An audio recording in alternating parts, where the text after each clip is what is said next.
Segunda-feira, 25 de julho, boa tarde, sejam bem-vindos. Olá, amigos e amigas, boa tarde. E a gente já começa com essas imagens. Roda aí. Essas imagens são de Marcílio de Noronha, em Viana. Você vê lá no fundo da tela que um homem está tentando abordar o motorista de um carro que sai de ré. Esse homem parece transtornado e logo do lado você vê uma menina seguindo para a escola, isso às 7 horas da manhã. O motorista consegue sair e esse rapaz ele vem correndo. E olha o que ele faz agora. Isso, gente, ele vem correndo, enxerga a menina e parte para cima dela com muita agressividade. A gente observa os gritos, dá para ouvir os gritos de desespero dessa menina no momento em que ela é arremessada contra o asfalto. Esse caso aí ele aconteceu, como a gente disse, em Marcílio de Noronha, Viana. Você vê que um motociclista ele para ali para ajudar, ele coloca a moto do lado e volta para tentar conter esse homem. Nesse momento o homem desceu, deitou por conta própria ali no chão, né? Exatamente. A gente vai ver que outras pessoas vão se aproximando ali desse local onde aconteceu essa agressão. A imagem está sendo repetida para o momento em que ele ataca essa menina. Olha a violência, gente. Olha a violência como esse homem aborda essa menina e joga ela contra o asfalto. Por sorte, esse motociclista se aproximou na hora e conseguiu atingir aí esse homem que estava em fúria atacando essa menina. Mas na sequência a gente vai vendo que as pessoas vão se aproximando na tentativa de conter esse homem, na tentativa de ajudar. Ele está ali no chão, mas ele consegue se levantar depois, tá? Ele consegue se levantar e é preciso mais homens para tentar conter esse homem aí que atacou essa estudante. Aparentemente, a gente observa que ela estava com uma mochilinha ali nas costas, parece o uniforme da Prefeitura de Viana. A gente não tem essa confirmação, mas pelas características parece. As informações que a gente recebeu também é o seguinte: esse homem, no momento desse ataque, estaria com o rosto ensanguentado, ninguém sabe por quê. Ele já tinha atacado ali outros carros ontem, aparentemente estava transtornado e seria um morador da região. Ele já é conhecido ali da região. A Guarda Municipal de Viana não foi acionada para essa ocorrência, tá? Mas os moradores informaram que a Polícia Militar, sim, foi acionada e esteve no local. A gente já entrou em contato com a Polícia Militar para saber qual foi o desfecho dessa história, se esse homem foi de fato preso, como é que essa criança tá. A gente não sabe se é criança ou se é adolescente, né? Parece uma jovem, uma adolescente ali pelas imagens. Então a gente já está atrás dessas informações com a Polícia Militar, sim. Que a gente tiver, a gente, claro, repassa para vocês. Mas as imagens são chocantes, né? Pois é, eu queria pedir brutal ali contra essa adolescente. Para a gente colocar o vídeo completo, porque depois desse ataque, não é que ele joga a estudante, e essa estudante ela está indo aí sozinha, e logo depois vão aparecer outros estudantes. Sim. A gente sabe que é horário aí de seguir para a escola. Depois que ele faz esse ataque, a gente vê que ele aborda o motorista lá atrás, o motorista tenta sair de ré, volta para frente, e ele começa esse ataque que a gente vai ver contra a estudante, joga a estudante contra o chão, né, parte para dar socos na estudante, e depois essa estudante vai ser salva aí por outras pessoas que estão passando, esse motociclista. Logo depois dessa imagem, ele segue também. Ele segue e continua pulando sobre outros carros, que a gente vai ver na sequência. Se tiver nessa... né? Estava incontrolável. Agora, é preocupante, né, Bruna? Por quê? Porque outros estudantes estavam indo para o colégio na mesma hora. E hoje é justamente o retorno, né? Isso aí aconteceu hoje, gente, 7 horas da manhã. Esses alunos voltando hoje das férias de julho, né? Então, assim, é um local de movimento, de muito movimento, aparentemente. Esse homem estava ali solto, descontrolado na rua. Olha lá. Eles estão tentando segurá-lo, né? As pessoas estavam passando lá, mais uma estudante descendo, e ele se desvencilha e vai para cima de outro carro. Ele pula em cima de outro carro. Exatamente. Você vê, nem sei, nem dá para contar quantos homens estão ali na tentativa de conter esse outro homem em fúria, mas é difícil, porque ele consegue se soltar e ele fica ali descontrolado a todo momento. Mais um estudante descendo, isso, olha, de mochila. Tem um homem em cima do caminhão que acompanha a cena, né? E acaba nem se metendo, mas ainda bem, por sorte, que outras pessoas conseguiram ajudar essa menina, porque a impressão que a gente tem é que se ninguém contesse esse homem, ele ia continuar batendo nela, né? Sim, importante realmente identificá-lo, né, já que ele é um homem, como as primeiras informações dizem, que ele é um homem ali da região, identificá-lo, porque ele pode voltar a agir. Claro. Se essa forma aí terminou de uma forma não tão agressiva assim para a menina, não é? Poderia ser uma coisa muito pior. Ela poderia, aliás, a gente não sabe o que aconteceu com ela e como ela está ainda. Ela deve estar muito machucada, porque o momento em que ele arremessa ela contra o chão, contra o asfalto, é com muita força, é totalmente desproporcional. A gente vai ver agora, ó, ele puxa ela pela camisa e olha lá, joga ela no chão. Então, deve ter ficado, sim, muito machucada aí essa jovem, essa lembrando que esse fato aconteceu em Marcílio de Noronha, hoje cedo em Viana, né? Vários estudantes seguindo aí para a escola logo cedo, como a Bruna disse, hoje está começando aí as aulas, muita gente voltando e já se depara com uma cena dessa, uma cena, né, de deixar a gente aqui super nervoso. Violência. Exatamente. Violência. Bom, a gente já entrou em contato com a Polícia Militar, né? A Polícia Militar, a primeira informação que chegou para a gente aqui foi acionada para essa ocorrência. Uma viatura da PM foi ao local, ver o que aconteceu. E assim que a gente tiver o retorno, a gente, claro, vai atualizar você sobre a situação, porque, claro, é preocupante, principalmente para quem mora ali na região, para todo mundo, né? Os pais estão muito preocupados aí com essa situação. Então, daqui a pouquinho a gente retorna aí para atualizar esse caso dessa adolescente que foi atacada por um homem no meio da rua em Viana. Vamos falar agora, gente, de uma criança que aparenta menos de 1 ano de idade e que foi abandonada no meio de uma rua em Vitória, isso durante a madrugada. E a menina só estava usando uma fralda. Pois é, nesse frio que fez de madrugada, né, gente, os moradores ouviram o choro desesperado e ao abrirem a porta viram aí a cena e chamaram a polícia. Um gatinho também estava numa caixa perto dessa criança. A criança abandonada aparenta ter menos de 1 ano de idade. Foi deixada por volta das 2 horas da madrugada nesta rua que fica no bairro Resistência, na capital, em Vitória. O choro insistente acordou um morador, que ao ver o que era, se assustou. Foi o choro dela, chorando bastante. Eu acordei, olhei pela janela, aí vi ela tipo rastejando, andando ali. Aí eu falei, olhei para trás ver se eu vi alguém, não vi ninguém. Aí eu fui acordei minha mulher acordei, balancei ela acordou assustada já. Eu falei, mano, tem uma criança que ela ficou parada aqui na porta, aqui, olhando pra criança em reação. Aí ela foi, depois pegou, aí nós colocou pra dentro, embrulhou ela. De acordo com o marido da atendente, quando ele veio aqui ver, encontrou uma criança engatinhando pela rua, chorando bastante e estava apenas de fralda, não vestia mais nada.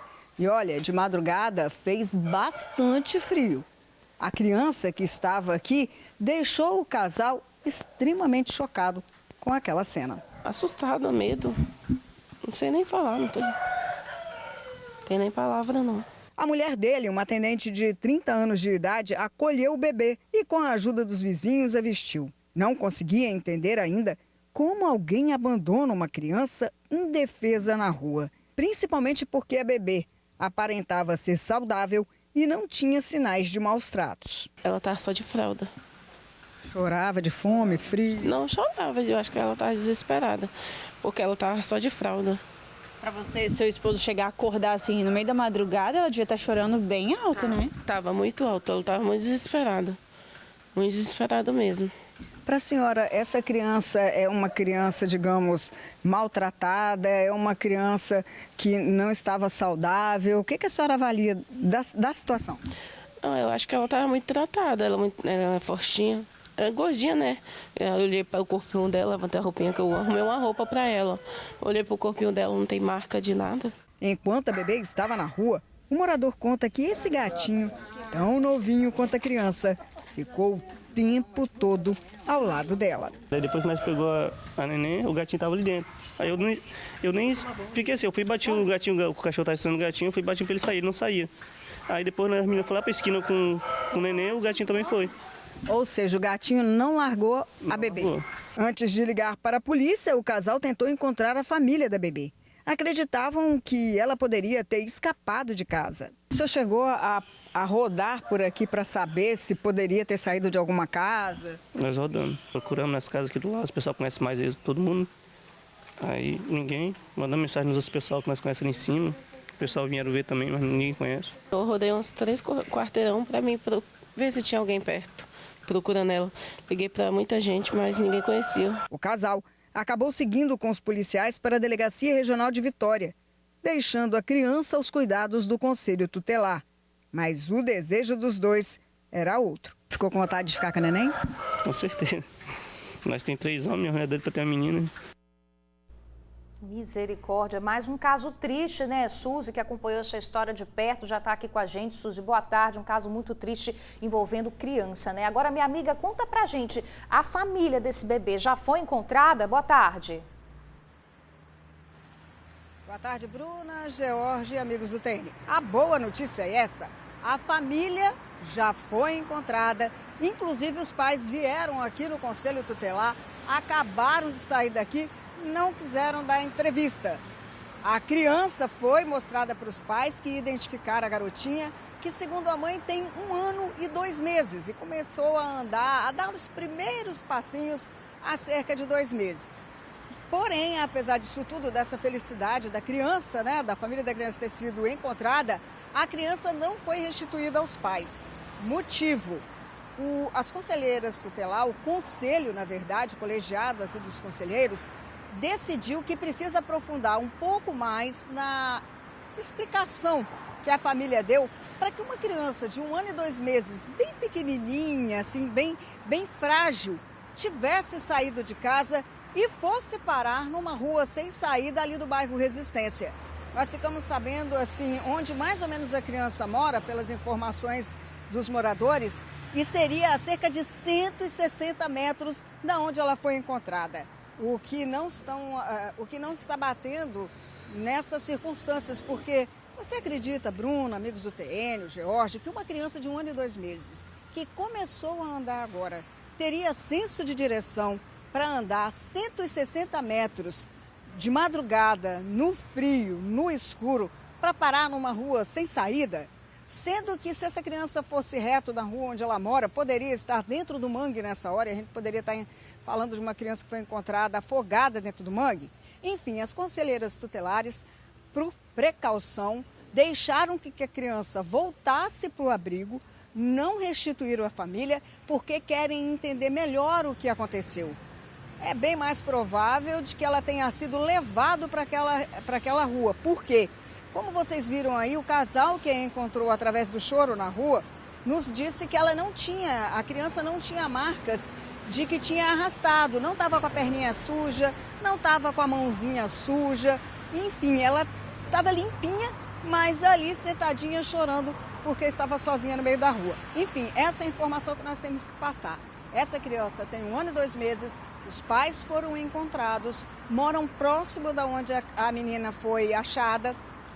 A mãe teria explicado que tem um irmão que é deficiente intelectual, que esse irmão... Pode falar, George. Então, eu queria te perguntar o seguinte, porque é óbvio, né? Você falou aí, quase 200 metros de distância, uma criança de 1 ano de idade para andar tudo isso. Não. Se isso aconteceu, houve aí uma certa negligência por deixar essa criança também em algum lugar, a porta aberta, enfim, o que eu também não acredito. Agora, em relação ao gato que estava com essa criança, Suzy, os pais falaram alguma coisa? Pois é, eles disseram o seguinte, que a mulher tem um irmão que tem deficiência intelectual, o banheiro da residência, que eles moram numa casa muito humilde, fica do lado de fora, e que normalmente quando ele acorda de madrugada, ele deixa a casa aberta, a porta aberta. Eles acreditavam que a criança poderia ter saído de casa, aberto o portão e ido para o meio da rua. Só que as conselheiras não estão acreditando nisso, porque a criança é muito pequena para ter essa inteligência e discernimento de sair de casa, abrir o portão e entrar na rua. O caso já está sendo registrado pela polícia como abandono de incapaz. E pelo fato dela ter sido encontrada na rua apenas de fralda, sem uma camiseta, sem uma calça, quer dizer que ela estava dentro de casa assim também. Isso foi considerado maus tratos diante do clima que nós estamos vivendo, que é um clima mais frio. Então as conselheiras já estão entendendo que o fato da criança estar só de fraldinha num tempo desse é considerado maus tratos. Agora, George, pensa bem, aonde que uma criança dorme dessa idade? Num quarto sozinha, com os pais não vigiam? A criança fica onde? Para ter autonomia de sair de dentro de uma casa. Por isso que os conselheiros querem entender melhor, querem estudar melhor esse caso para saber quando e como essa criança retorna ao seio da família. Como elas disseram, evidentemente todo mundo quer que a família esteja junta, mas nesse caso é necessário se aprofundar nas investigações, porque como elas mesmas explicaram, o Conselho Tutelar está aqui para proteger, dar segurança à criança. Por isso, eles ainda não devolveram essa pequena garotinha para a família dela. George e Bruna. Pois é, e você disse, né, que é menos de 200 metros que fica a casa dessa família, da onde a criança foi encontrada, e os moradores relataram na reportagem que fizeram, né, uma ronda ali durante a noite para ver se encontravam alguém, ou seja, ninguém procurou essa criança. Pois é. É muito tempo, né, que ela teria ficado ali fora ninguém de casa. Da família, para né? ninguém dar por falta, né? Claro que a gente, como a Suzy falou, né, Suzy? Pode falar, Suzy. Bruna, Foi isso que a conselheira também me disse aqui. Ela falou o seguinte: olha o espaço de tempo que essa família teve para procurar essa criança. E isso só aconteceu depois que eles viram a movimentação dos jornalistas lá na região, que começaram a perguntar o que a imprensa estava fazendo ali. Só depois que a nossa presença foi notada e que o que nós fomos fazer ali foi revelado na região, é que os pais deram falta da criança. Veja bem aonde que essa criança estava, para que a família não soubesse que ela não estava na residência. É estranho, né? Por isso ela ainda não voltou para o seio familiar. Jorge e Bruna. A história vai ficando cada vez pior. Pior, mal contada. Muito mal contada. A gente, claro, a Suzy falou, né, os conselheiros, todo mundo quer que a família fique unida, mas assim, a prioridade é o bem-estar dessa criança. Exatamente. A gente vai torcer aqui para que a melhor decisão seja tomada para que ela fique bem, sim, onde quer que seja, né? Claro, vamos continuar acompanhando esse caso. Agora, Suzy, você vai continuar aqui com a gente, por gentileza, porque você vai trazer também o caso de uma emboscada. Um carro de transporte de aplicativo estava levando um passageiro que foi alvo de vários disparos, é isso, Suzy? Exatamente, ele morreu com 8 tiros, todos direcionados para ele numa emboscada que aconteceu no bairro Santo Antônio. A vítima seria uma peça importante no tráfico de drogas aqui de Vitória. Teria sido responsável por ataques e mortes que aconteceram em Caratuíra, e também na Ilha do Príncipe. Nós estivemos ontem pela manhã em cima desse caso para tentar descobrir o que aconteceu. E até conseguimos conversar com a família, que identificou a vítima como sendo Enzo Baldan Ferreira, de 20 anos de idade. Vamos acompanhar aí a matéria que nós preparamos exatamente sobre esse assunto. Vamos ver. O carro é esse aí. Ficou crivado de tiros. Os assassinos não pouparam munição. Foram mais de 30 disparos. Nesse vídeo, é possível até contar alguns que atingiram o veículo. Na lateral esquerda, foram pelo menos uns 10 disparos que atingiram a lataria, a coluna do carro e o vidro também.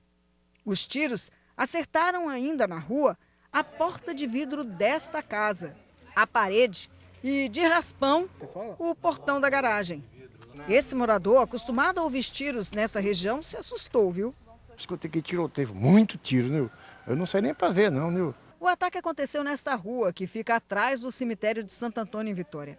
Era perto da meia-noite de sábado. A corrida tinha sido do bairro Conquista, também em Vitória, para o bairro de Santo Antônio. O alvo foi identificado como sendo Enzo Baldan Ferreira, de 20 anos de idade. De acordo com testemunhas, o motorista do aplicativo veio devagar por esta rua, como se estivesse buscando um endereço ou procurando uma pessoa. Mas quando o carro, devagar ainda, chegou até este ponto, foi cercado por 2 homens armados. Usavam armas diferentes. Eles, que tinham como alvo o passageiro do veículo, começaram a atirar no carro. O passageiro levou diversos disparos, o motorista de aplicativo também. Mesmo ferido no braço, ele conseguiu dirigir o veículo até um hospital em busca de socorro. O motorista de aplicativo, de 42 anos, seguiu direto para a Santa Casa de Misericórdia. Lá pediu ajuda. Foi baleado no braço e disse à equipe do pronto-socorro que dentro do carro havia uma outra vítima. Mas quando os enfermeiros foram atender, Enzo já estava sem vida. De acordo com as testemunhas, o ataque foi, na verdade, uma emboscada. 2 homens foram vistos rodando a rua do crime horas antes. Seriam do tráfico de Caratuíra. No momento dos disparos, outros 3 se juntaram a eles. Todos estavam encapuzados e cercaram o carro. Enzo seria gerente do tráfico no Morro do Macaco. Contra ele, há suspeita de ser responsável por ataques que aconteceram na Ilha do Príncipe e também no bairro Caratuíra. Logo após o ataque, os 5 saíram em direção a essa rua sem saída, que dá acesso ao bairro Caratuíra. Os moradores acionaram a polícia militar, que chegou a fazer buscas pelo local. Nessas buscas, um homem de 22 anos foi preso pela polícia. Portava uma pistola do mesmo calibre de uma das cápsulas encontradas no local do crime. Mas ainda não era possível saber se estava envolvido. Pois é, esse homem aí, essa vítima desse crime, o Enzo Baldan Ferreira, de 20 anos de idade, era considerado o chefe do tráfico no Morro do Macaco e, como eu falei, responsável por vários ataques que aconteceram aqui em Vitória. E olha, tinha uma característica que eu fiquei sabendo, o pessoal comentou, de que toda vez que ele fazia um ataque, ele ligava para os rivais, dizia que tinha feito o ataque e ele tinha matado as pessoas. Inclusive, teria caído sobre as costas dele aí aquele duplo homicídio que aconteceu há pouco tempo na Ilha do Príncipe. Um ataque que foi feito logo depois deles terem ido até o Morro do Cabral. Com relação à morte dele, bem, o que está sendo investigado é que ele teria ido para lá atraído para um encontro com uma mulher. E quando chegou lá, na verdade, acabou encontrando a morte. Foi desprevenido, sozinho, sem qualquer arma. Ele não estava armado e morreu dentro do carro. E o motorista de aplicativo acabou levando um tiro no braço. Enzo seria também uma pessoa aí bem quista dentro das facções aqui de Vitória. E por isso circula aí nos tweets da vida muitas pessoas lamentando pela morte dele e inclusive já divulgando a foto da mulher que teria atraído ele para essa emboscada. A foto dessa menina já está circulando em tudo e muitas vezes quando se bota a foto lá já está se anunciando uma caçada para ela, porque eles querem vingar essa emboscada e a morte do Enzo Baldan Ferreira, de 20 anos de idade, o que pode vir aí a ter alguma repercussão. Nesse caso, a polícia já está de olho, já está acompanhando e nós também, é claro, para saber como isso vai afetar o nosso dia a dia aqui em Vitória. É com vocês, George e Bruna. Valeu, Suzy. Obrigado aí pelas suas informações. Olha, gente, uma força-tarefa das polícias do estado resultou na prisão de um perigoso traficante capixaba. Conhecido como Leidinho, o criminoso era foragido do sistema prisional desde 2019. Contra ele, havia 2 mandados de prisão em aberto, um deles por tráfico. Leidinho foi encontrado em Jacaraípe, na Serra, onde estava morando. Ele era conhecido por comprar drogas de outros estados e distribuir para bocas de fumo de toda a Grande Vitória. Leidinho não resistiu à prisão e já está no presídio. Gente, os bandidos estão agindo em Jardim da Penha, Vitória, hein? Em 2 dias, 2 carros foram roubados lá no bairro. Uma das vítimas foi uma mulher, mas em 30 minutos o veículo dela foi recuperado pela Guarda Municipal. O assalto aconteceu nessa rua, no bairro Jardim da Penha, em Vitória. Foi por volta das 8h30 da noite. Via rádio, com as características do carro, a Guarda Municipal conseguiu localizar o veículo abandonado no bairro Itararé, 30 minutos depois do assalto. Nossas viaturas estavam em busca pela região e acabou identificando esse veículo parado, né, que é uma prática usual aí dos criminosos aí, pararem esse veículo em algum lugar erro e aí voltarem para recuperar depois que as viaturas já pararam as buscas. E aí, nessas buscas aí a gente conseguiu identificar esse veículo parado e fazer a recuperação do veículo. Esse seria pelo menos o 2º assalto que aconteceu aqui em Jardim da Penha em um intervalo de apenas 2 dias. Na última sexta-feira, a vítima estava dirigindo o carro quando foi rendida por um criminoso. O bandido dirigiu o veículo ainda com a vítima dentro do carro, mas a polícia foi acionada, localizou o veículo, iniciou uma perseguição. E assim que percebeu a presença dos militares, o criminoso abandonou o veículo e fugiu a pé. A guarda ressalta a importância do acionamento dos CIODs imediatamente após o crime. Isso é muito importante até para esse patrulhamento nosso, essa verificação, até essa recuperação mais rápida, né? Então isso é muito importante assim que o fato ocorrer, gerar o 190 e colocar também um telefone de contato na ocorrência que pode ser contactado. Em caso de ocorrência em andamento, a orientação é sempre acionar a polícia pelo 190. Uma briga entre moradores em situação de rua terminou com um deles esfaqueado. A confusão entre eles aconteceu em Parquinho, na Praia da Costa. E olha só, cerca de 20 crianças e mais 20 adultos estavam lá no local e presenciaram essa cena. Gente, claro, teve pânico e muita correria. Veja aí na reportagem. A confusão aconteceu no final da tarde, bem perto do calçadão da Praia da Costa. Os envolvidos seriam moradores de rua que teriam se desentendido por um motivo que ainda não se sabe. Esse autônomo estava próximo à confusão e acompanhou toda a discussão. No primeiro momento, eles só discutiram entre si, porém um mostrou que estava com a faca, né? Depois, eles foram embora. Num segundo momento, o que estava com a faca, ele retornou e abordou o outro, a vítima, debaixo do arbustos, ali onde houve um outro momento de briga. Foi nesse momento que ele foi furado por 2 vezes. E acreditem, tudo isso aconteceu por volta de 6 horas da tarde, bem ao lado do parquinho, onde os pais trazem os filhos para poder se divertir. E sim, as crianças que estavam ali acompanharam toda essa violência, inclusive com um homem sangrando pedindo socorro aqui a quem passava. E olhem, tudo isso aconteceu num dos cartões postais aqui de Vila Velha, no calçadão da Praia da Costa. De acordo com a testemunha, mais de 40 pessoas estavam no local e acompanhavam tudo o que aconteceu. Para piorar, o agressor saiu tranquilo dali, empurrando um carrinho de reciclável, sem ser incomodado por ninguém. Enquanto isso, a vítima era socorrida pelo SAMU. As mães, como viram que a situação do ferido estava muito grave, recolheram as crianças, afastaram do fato do acontecido, né? Elas reagiram de que maneira no momento de ver a briga? Elas se assustaram, algumas choraram, entendeu? Aí os pais afastaram a criança para não ver o resultado da confusão, que a cena realmente estava feia. A vítima recebeu atendimento em um hospital de Vila Velha, mas o estado de saúde dela não foi divulgado. Sobre o agressor, ele ainda não foi preso. A Polícia Civil investiga esse caso. A semana começou mal para 2 bandidos que saíram de casa dispostos a cometer crimes, hein? E que já na primeira abordagem eles levaram a pior.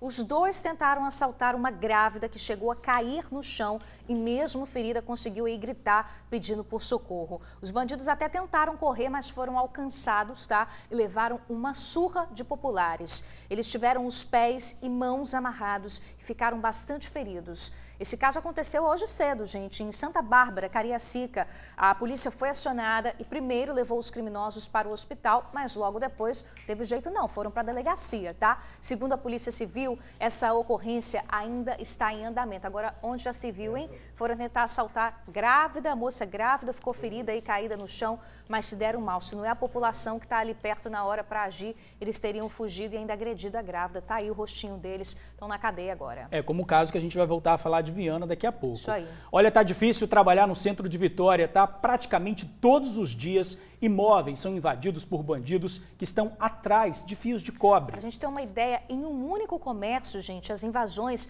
vêm acontecendo desde a quinta-feira da semana passada. E a cada entrada é um prejuízo deixado para o trabalhador, né? Desde quinta-feira, a comerciante de 45 anos não tem sossego. Criminosos estão invadindo o prédio ao lado do estacionamento rotativo que ela tem no centro da capital para furtar fios de eletricidade. Na sexta, quando a gente chegou para abrir, a gente viu que estava sem energia e não tinha mais fio nenhum. E no sábado, a minha central de alarme falou que tinha alguma coisa aqui dentro. Achamos um meliante lá que conseguiu se evadir. Quando chegou ontem, por volta de 6 e pouco da noite, eu tentei acessar as minhas câmeras, estava desligada. Eu e meu marido chegamos aqui com 3 minutos e tinham mais de 5 pessoas no prédio ao lado. O prédio é esse onde já funcionou um banco. Fica na Avenida Princesa Isabel. Como está abandonado, os bandidos têm tempo para agir no local. Dos 5 suspeitos encontrados, 2 acabaram presos. Entre eles está Alcimar Franco, de 48 anos. Ele foi levado para a Delegacia Regional de Vitória. Em vários pontos do prédio, o cenário é esse aqui, ó, de depredação. Ó. Aqui é um buraco que foi feito pelos criminosos. E se a gente andar, a gente vai ver que em vários pontos há buracos como esse aqui, ó. Eles fazem justamente no intuito de procurar o que tem de valor no local. Eles retornaram ontem e estavam tirando os meus fios de novo. Então eles cortaram minha energia e puxaram mais fio ainda. O próprio estacionamento já sofreu várias invasões. O buraco na parede foi feito por bandidos há 2 semanas. Os criminosos passaram pelo telhado. Para poder chegar ao local, eles ainda tiveram que escalar um poste de quase 10 metros de altura e também a fachada do edifício. Assim que eles tiveram acesso ao telhado, eles passaram por um buraco onde funcionava o ar-condicionado do edifício. Esse outro comerciante afirma que sofre pelo menos um arrombamento por mês. Ele também é proprietário de um estacionamento no centro da capital. Já cansou de contar as vezes que teve que fechar buraco na parede do estabelecimento. Hoje toma as próprias medidas de segurança. Pego todos os meus equipamentos, como computador, impressora, de uso diário e levo para casa. Porque se eu deixar, no outro dia eu não encontro nada. Eles entram, arrombam e levam tudo que tem. De um lado, uma comerciante que vive vigiando o estabelecimento de longe. De outro, um proprietário que leva o material de trabalho para casa com medo de voltar ao estabelecimento e não encontrá-los mais. Entre eles, um sentimento único, o de estar inseguro. Geralmente isso ocorre nos fins de semana, que são mais desertos do centro, né? A gente não dorme, né? Assim, para mim é um descaso, totalmente um descaso. A gente está abandonado aqui no centro de Vitória. Os suspeitos presos hoje já estão no presídio. Em relação ao policiamento do local, o velho problema da insegurança no centro de Vitória, né? A PM informou que desenvolve ações constantes de policiamento ostensivo para prevenir todo tipo de crime no centro de Vitória. Além do patrulhamento preventivo, faz também ações de operações estratégicas em todo o local. Bora para a Praça Costa Pereira, em Vitória, gente. Por lá tem evento que celebra o Dia da Mulher Negra Latino-Americana e Caribenha. Isso aí, é um espaço de debates, empreendedorismo também. Quem está na área é Vanusa Santana. Ô Vanusa, boa tarde para você. Lindo seu cabelo, hein?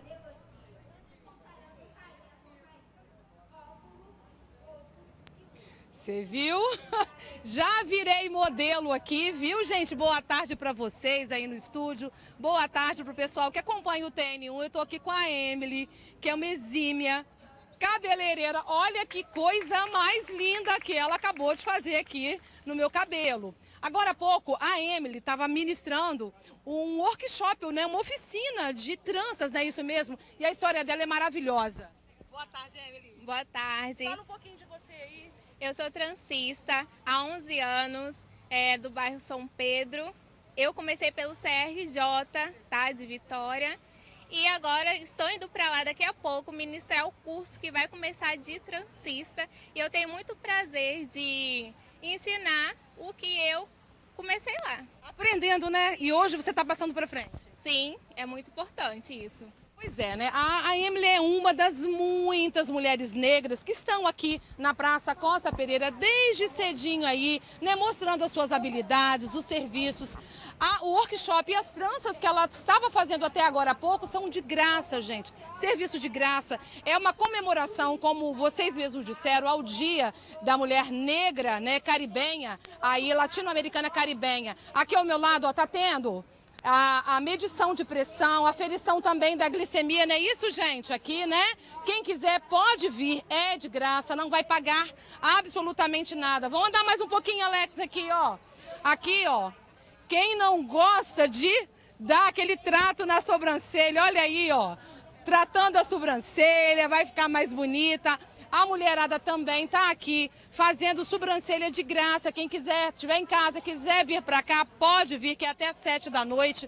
Vamos andar agora aqui para a sua direita, Alex. Vamos lá, vamos voltar aqui. Isso aqui é uma organização da Associação Capixaba Cultural, que é a CUFA, desculpa, que organizou isso, né, Cris? Aqui ao meu lado a Cris, que é, né, uma excelente organizadora. Tá, sucesso total? Sucesso total, né? Toda a programação que a gente já tinha para a parte da manhã já aconteceu.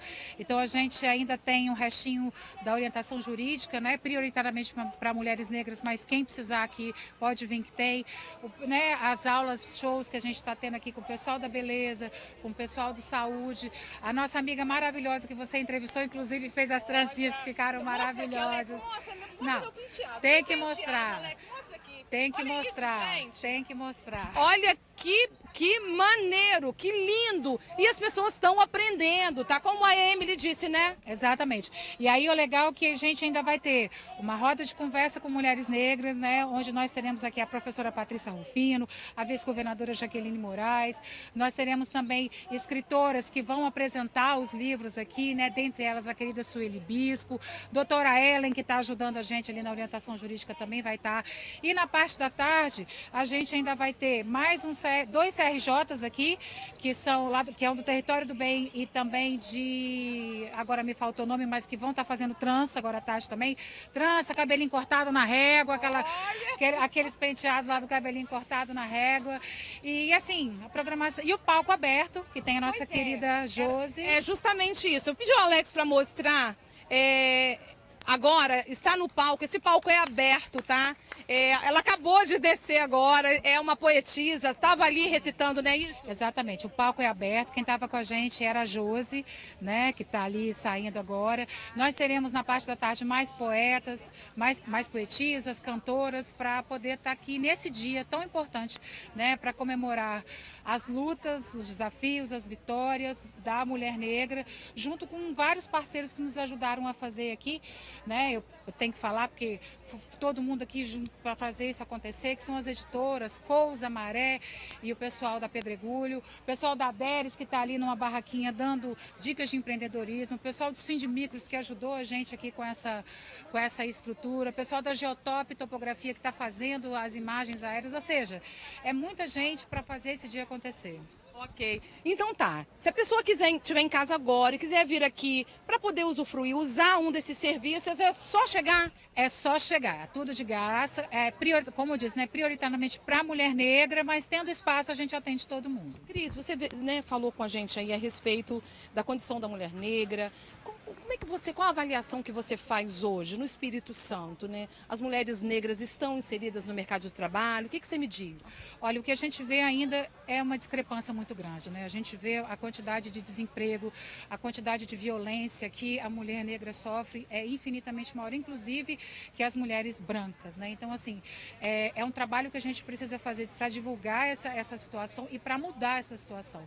Então, esse também é o maior propósito desse evento, ser vitrine, para que essas mulheres hoje aqui elas venham, elas brilhem e elas tragam tudo que elas têm de melhor para a construção, não apenas desse dia, mas da história da mulher preta, negra, no Espírito Santo e no Brasil. Você falou a respeito do atendimento jurídico. Vamos mostrar ali, Alex, assim, ó, deriva mais para a sua direita, ali está acontecendo o atendimento jurídico. O que a pessoa, quem pode ter esse atendimento, o que trazer, uma orientação para o pessoal de casa? Então, normalmente, às vezes a gente tem uma dúvida se, né, aonde entrar, como é que o processo, né, qual processo pode entrar, e eu vim aqui exatamente para isso, para tirar essas primeiras dúvidas, né, e aí dependendo da situação, é o documento que ela tiver, de repente para a advogada dar uma olhadinha, algo assim, mas é mais a título de orientação do que a de apertura de processo e assim por diante. E novamente, é qualquer pessoa, prioritariamente mulheres negras, mas chegando aqui a gente acolhe. Bruno e George, vocês querem fazer alguma pergunta? Na verdade, a gente só quer elogiar, que evento bacana, né? Quanto serviço maravilhoso aí para a população, né? Uma causa nobre e a gente fica muito feliz de ver assim eventos acontecendo. E no centro de Vitória, né? Não é só a violência por lá também. Muito bom. Vanusa, obrigada aí pelas informações. Parabéns aí a todo mundo que está envolvido na organização do evento, minha amiga. Beijo para você. Agora a gente fala de um grave acidente que aconteceu na região serrana do estado, tá? Que terminou na morte de um adolescente. Outras 3 pessoas ficaram feridas. Todas as vítimas são da mesma família e estavam nesse caminhão carregado de gengibre e inhame. O motorista perdeu o controle da direção em uma curva e bateu em um barranco, tombando logo depois. O adolescente era filho do motorista e acabou não resistindo aos ferimentos. Ele morreu no local. Já as outras vítimas foram levadas para hospitais da região. O estado de saúde delas não foi divulgado. Uma tragédia, né? Vamos falar agora da invasão de criminosos em condomínios e casas no Espírito Santo. Oficialmente, só esse ano já foram registrados mais de 3.400 casos de furtos e roubos. Uma média de 18 invasões por dia. Um crescimento de 50%. É muita coisa, é muita insegurança dentro de casa. A gente mostrou essa semana, né, que uma quadrilha foi identificada depois de entrar em um prédio de luxo em Vitória, agredir idosos e fugir aí com joias e dinheiro. Por causa dessas ações de criminosos, alguns síndicos, gente, estão reforçando a segurança. A suspeita está a pé para disfarçar a conversa no celular. Quando o portão da garagem abre, ela entra, furta uma bicicleta e sai pedalando tranquilamente. O caso de furto foi o último registrado neste condomínio, que fica em frente à praia de Taparica, em Vila Velha. O local tem 2 torres, com 72 apartamentos cada uma. Para a segurança, são 112 câmeras, alarmes, 2 porteiros que monitoram a área por 24 horas. Na entrada, tem um interfone separado para morador e visitante. O condomínio tem 5 áreas de lazer e, com isso, aumenta o número de visitantes nos finais de semana. Por isso que seguranças foram contratados e já começam a trabalhar na próxima semana. E também o visitante, antes da entrada, terá que fazer um cadastro com dados pessoais e foto. Só depois que ele terá a entrada permitida.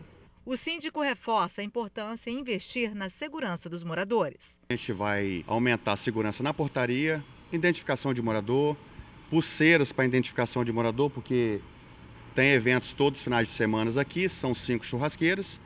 Então os convidados vão ser identificados e se entrar alguém diferente, quem estiver aqui dentro vai ver, está faltando pulseira, vai na portaria, vê se tem identificação e fora os informativos que a gente está colocando nos elevadores, os moradores, nos grupos, de WhatsApp. Insegurança que sai das ruas para dentro de casa.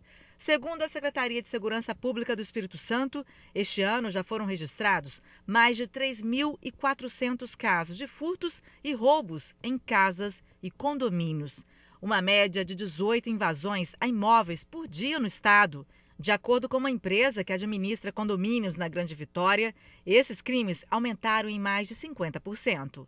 Nos últimos dias, nós mostramos 2 casos que chamaram a atenção pela facilidade que os criminosos tiveram em entrar nos prédios de luxo. A imagem mostra a jovem com roupa esportiva, que se passa por moradora. Ela circula pelo edifício na Praia de Camburi, em Vitória, e depois libera a entrada do comparsa. Os 2 arrombam um apartamento e assaltam 3 idosos. As vítimas contaram que eles foram violentos e levaram joias e dinheiro. Na saída, o homem consegue fugir com os produtos roubados e a suspeita é rendida pelo porteiro até a chegada da polícia. Na orla de Itapuã, em Vila Velha, 2 rapazes acima de qualquer suspeita conseguem entrar neste edifício. Eles arrombaram o apartamento e levaram quase R$400 mil em joias. Neste caso, os moradores não estavam no local e os suspeitos conseguiram fugir. Para o presidente patronal dos condomínios, Gedaías Freire, funcionários e moradores devem respeitar as regras de segurança para tentar impedir essas invasões. Cada situação, logicamente, é um caso que deve ser observado, deve ser avaliado pela gestão do condomínio. O importante é, norma de segurança é um item elementar de segurança de vida e patrimônio dos moradores. Precisa da participação dos empregados, do síndico, dos próprios moradores. Norma de segurança traz um certo desconforto, mas é para o bem de todos. Precisamos avaliar cada caso que aconteceu, verificar as falhas existentes e corrigi-las. Não podemos permitir facilidades ou adotar facilidades. Pois é, né, gente? Identificou algum suspeito, acione a polícia. O negócio é ficar sempre atento, alertar os moradores, os vizinhos, os porteiros e não dar bobeira, né? Ô, gente, vamos voltar a falar do ataque de um homem a uma estudante em Marcílio de Noronha, Viana. Você está vendo aí as imagens. Só que ele queria esclarecer uma coisa, que no início do jornal eu disse sobre esse ataque. Esse ataque é gravíssimo, gente, não é? Ele está jogando a menina no chão, não é? Tá dando soco na menina, a menina está toda machucada. O que eu quis dizer, ô Bruno, é o seguinte: esse sujeito, ele é conhecido na região. É sim. Ele usa drogas, ele já fez outros tipos de ataque ali e continua solto.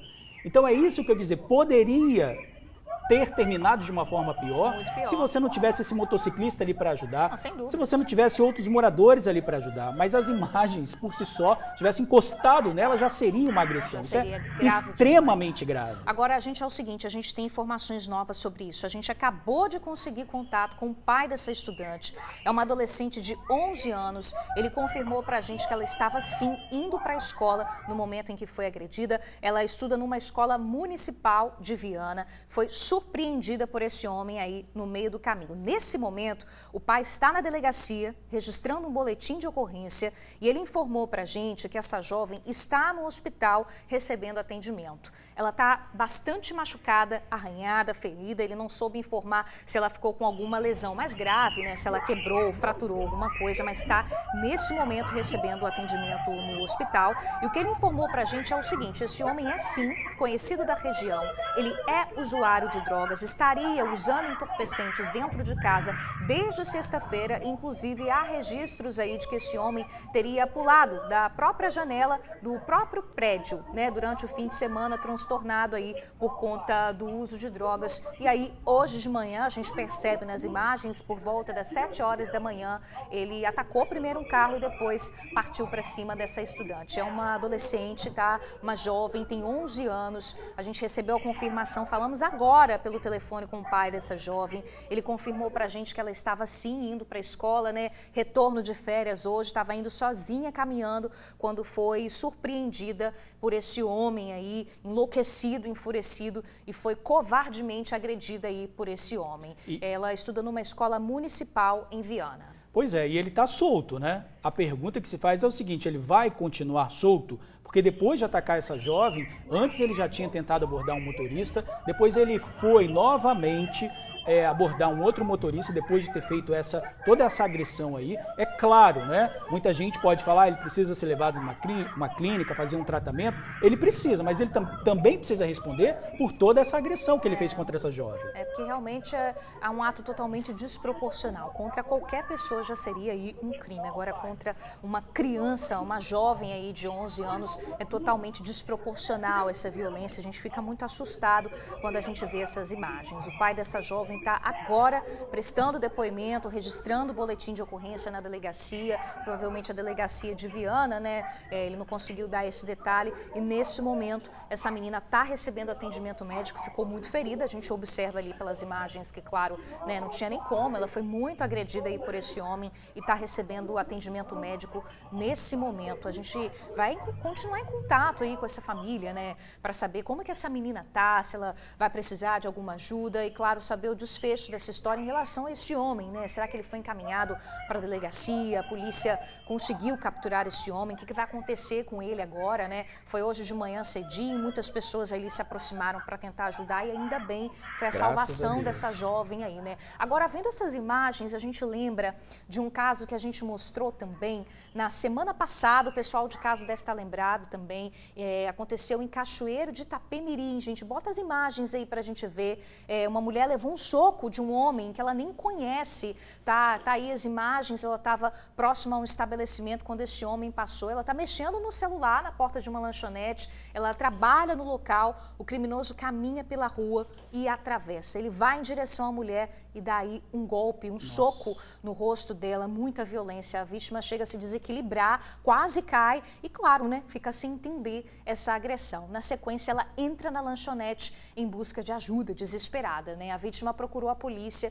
e disse que não conhecia o agressor e esse homem agora está sendo procurado. Então, assim, isso foi na semana passada, né? 2 casos que chamam muita atenção para esse tipo de agressão e contra mulheres, né? Eu fico me perguntando, será que esses homens teriam essa mesma atitude em surto ou não? Eu não sei, contra um homem de 2 metros de altura? Será deveriam que eles encarar, teriam... né? Será? Eles deveriam encarar de verdade. Pois é, mas está aí, gente. A gente está em contato com a família dessa jovem de Viana, que a gente mostrou agora, o caso aconteceu hoje cedo. E assim que a gente tiver qualquer atualização, a gente, claro, passa para vocês aí de casa. Vamos falar agora do flagrante do perigo. As imagens feitas pelo amigo do TN mostram crianças atravessando sozinhas a BR-101 na Serra. Elas pulam o canteiro central e depois se encontram com outras crianças. Quem fez o flagrante disse que os meninos e as meninas ficaram ali por vários minutos. É que eles estavam soltando pipa bem nesse local. Reparem, gente, a quantidade de carros que passam por ali, um perigo. Olha isso, gente. Sem dúvidas, um perigo danado. Até mesmo, imagina, né, um motociclista que passa por ali, pode se desequilibrar também, atropela uma criança dessa, enfim. Alguém tem que verificar isso aí, não pode ficar assim, né, Os gente? pais também, né? Os pais responsáveis também. Pausa rápida no TN1, 12h47, na volta. Difícil a gente não se irritar com as ligações que não tem dia, não tem hora, hein? O TN1 te mostra como denunciar as chamadas de telemarketing. Moradores pedem o fim do cemitério das cadeiras. Os móveis escolares estão amontoados, atraindo bichos. Se liga nas ofertas de emprego que abrem a semana. E a beleza da arte exposta no Festival Internacional de Grafite em Feio Rosa, na Serra. A gente volta rapidinho. TN1 de volta, hein? Quem nunca recebeu uma ligação indesejada de uma empresa oferecendo algum serviço, algum produto, no telefone tocando sem parar no meio do dia, no meio do trabalho? Várias vezes. Quem merece? Mesmo com o prefixo 0303, identificando aí a chamada de telemarketing, ninguém merece ter que ficar recusando as chamadas, né? Mas por conta das reclamações, alguns órgãos responsáveis estão criando medidas para amenizar esse incômodo.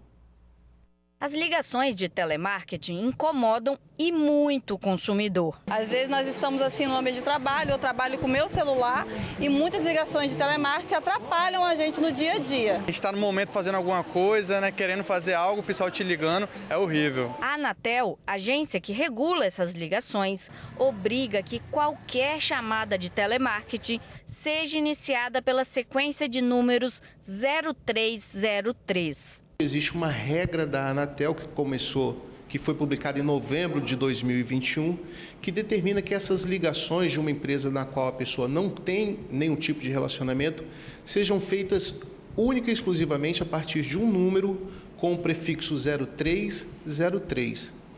E outras ligações podem existir fora desse patamar quando o cliente tem relacionamento com a empresa e recebe, por exemplo, alguma coisa a respeito do produto ou serviço que ele adquiriu. Na teoria, essas chamadas telefônicas não podem atrapalhar o dia a dia do consumidor, mas não é bem isso que acontece, principalmente quando as chamadas são feitas por robôs.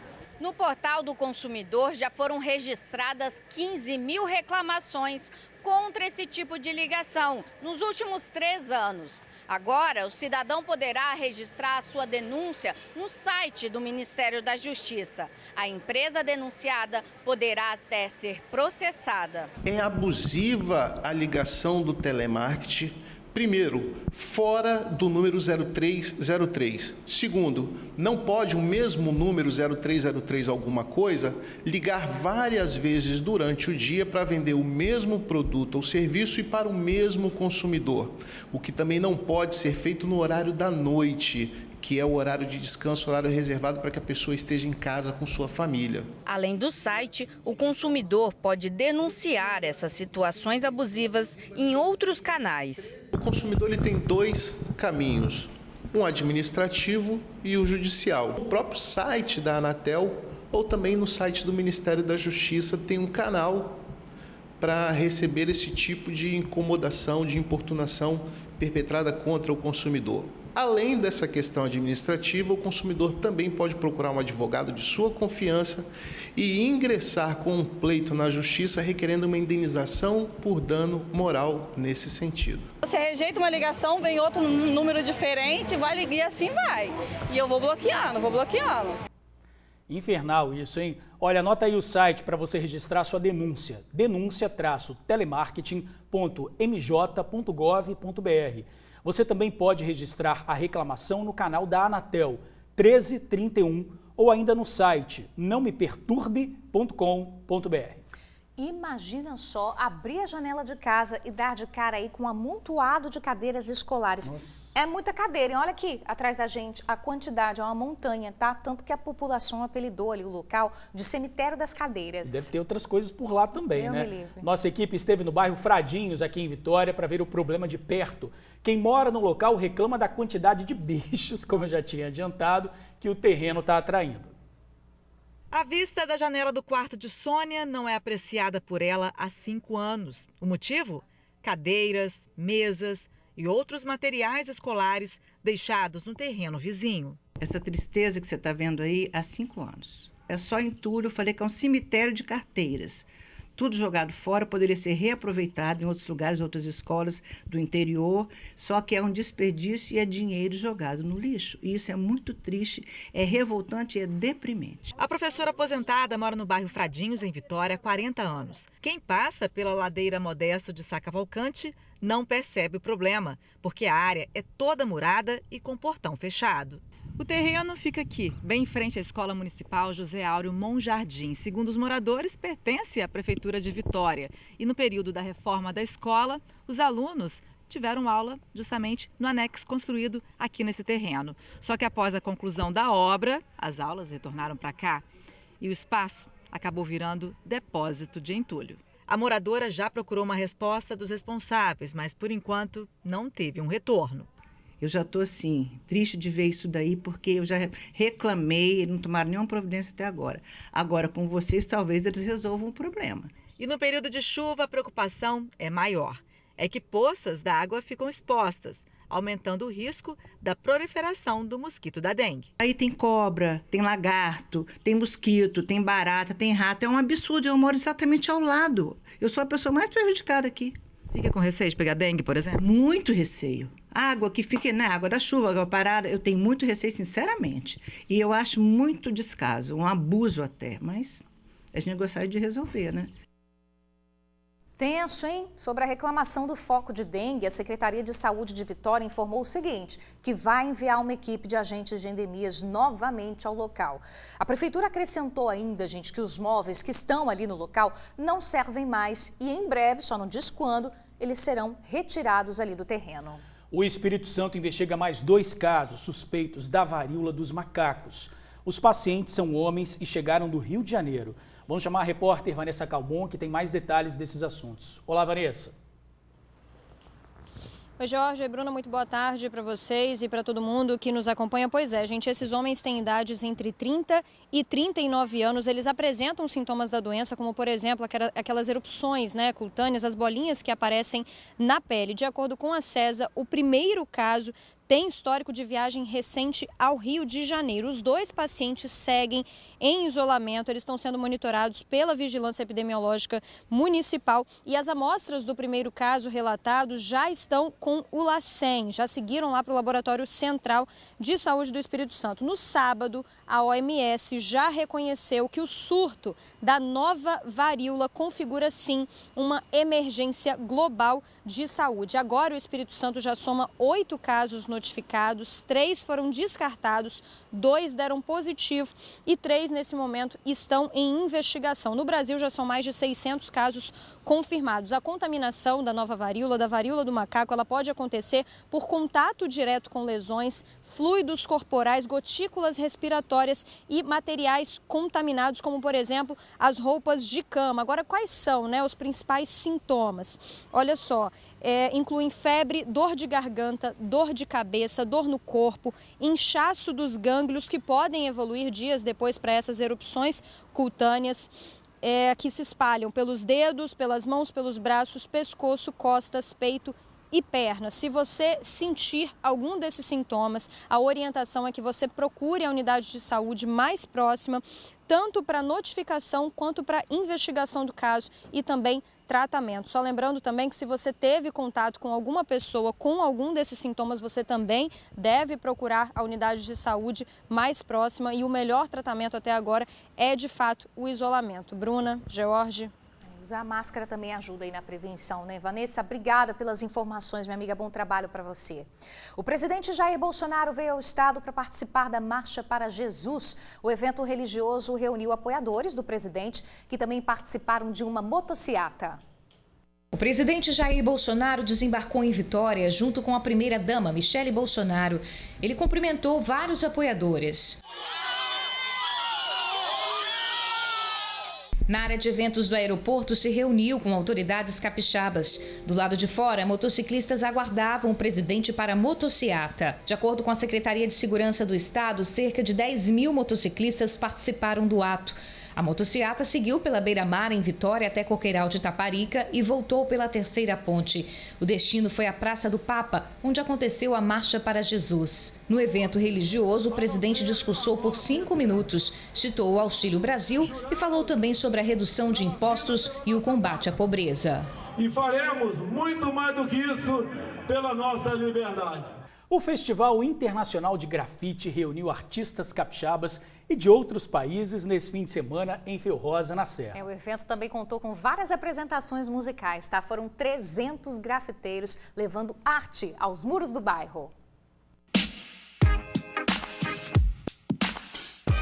Por 3 dias, esse foi o som que o bairro Feio-Rosa ouviu. Você falava o quê? O som da tinta sendo misturada na lata de spray. O resultado encanta.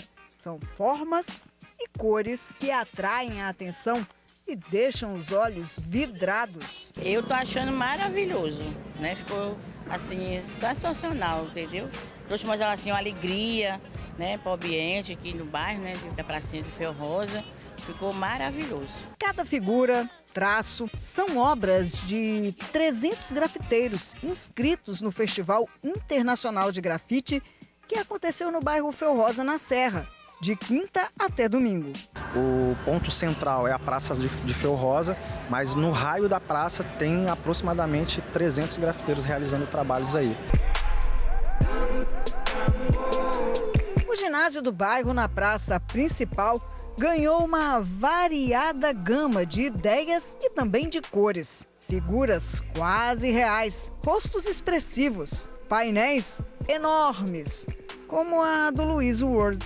Aqui o estilo é livre, é o grafiteiro que escolhe o que vai fazer e onde vai fazer. Então a gente está vendo aí, como vocês já perceberam, vários estilos diferentes.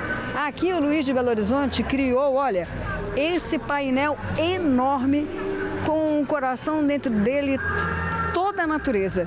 A gente vai ficar sabendo do Luiz agora o que e por que ele criou algo assim e o que essa imagem quer dizer. É um painel que tem no mínimo 6 metros de altura. Vocês podem perceber que não é fácil de criar tudo isso. Vamos conversar com o Luiz, ele está tirando foto, gente. Todo mundo aqui quer tirar foto, todo mundo quer fazer um registro para não deixar esquecer. Luiz, conta aqui pra gente, qual o significado da sua arte, o que você quis representar aí? Vim trazer essa arte aqui para expressar um pouco essa força do coração, força da vida, né?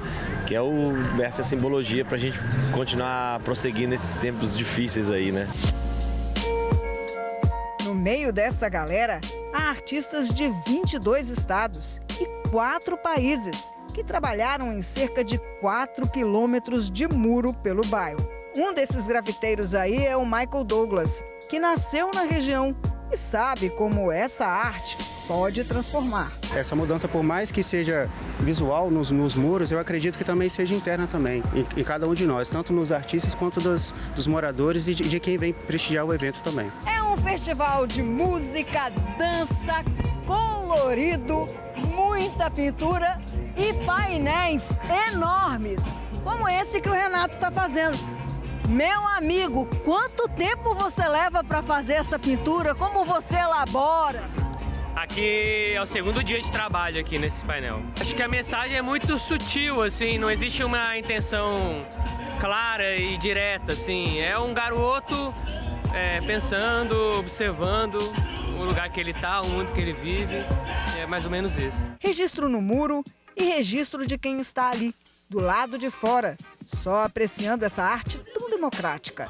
Seu Amarildo rodou o ginásio com o celular na mão para compartilhar com os parentes no Rio de Janeiro tudo que se passa por ali. O senhor está registrando tudo porque eles também gostam dessa arte? Eles gostam, conterrâneo nosso gosta. E o senhor gostou do que está vendo aqui?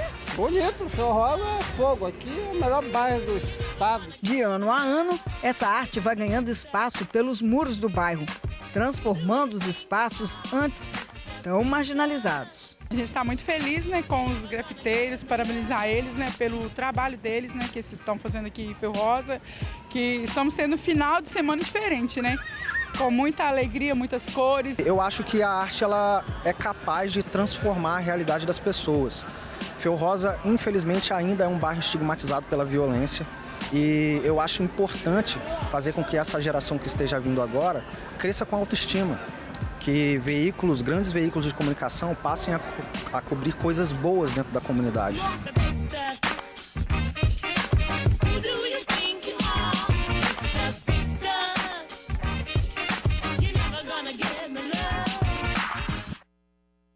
Que talento dessa rapaziada, hein? Muito lindo, Muito gente. bacana. Pausa rápida no TN1, na volta tem vitória do Mengão, hein? E do Botafogo também. Até que enfim. Pede o aleluia depois, hein? Gols da rodada, você vai conferir o retorno do TN1. Sai daí não. Já tá ansioso pra voltar, tá? Segundou com gols da rodada e com vitória do Mengão. E do Botafogo também. Solta aí a música. Até que enfim, né? Até que enfim. Demorou. Ai, gente, vocês estão brincando comigo, né? Até o aleluia demorou. Até o aleluia. Pelo amor de Deus. Ê, Botafogo, hein? Roda aí os gols da rodada, gente. Fluminense e Bragantino. Na segunda etapa, John domina e finaliza no canto esquerdo, na saída de Lucão. Depois é a vez de Cano, que girou e finalizou de primeira. Aos 27, o Bragantino desconta com Luan. Final Fluminense 2, Bragantino 1. Atlético Mineiro e Corinthians. Mariano cruza, Fábio Santos desvia e a bola sobra para Keno, que abre o placar. Aos 34 da segunda etapa, Fagner domina e cruza na segunda trave. Fábio Santos aparece de surpresa e cabeceia de peixinho no canto do gol.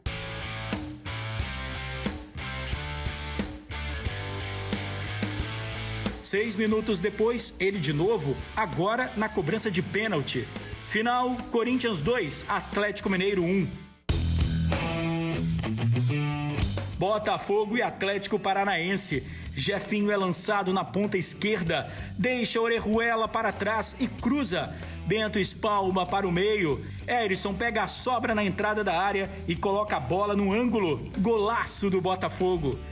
Aos 9 da segunda etapa, o Atlético erra na saída de bola e Jefinho avança para o meio. Deixa Hugo Moura no chão e bate da entrada da área. Rasteiro, sem chance para Bento. Final, Botafogo 2, Atlético Paranaense 0. Flamengo e Avaí. Aos 2 do primeiro tempo, Arthur Chaves subiu mais alto que Ayrton Lucas e cabeceou no canto esquerdo de Santos. 1-0 Avaí. Aos 10, Mateuzinho cruzou em direção à grande área. Após um desvio de Gabriel, a bola sobrou para Pedro, que dominou no susto e finalizou forte. Tudo igual. Já no fim, Gabriel fez um passe na frente para Arrascaeta, que tocou por cima de Vladimir. Bressan cortou em cima da linha, mas a bola voltou para o uruguaio, que cruzou na medida para Pedro cabecear para as redes. Final, Flamengo 2, Avaí 1.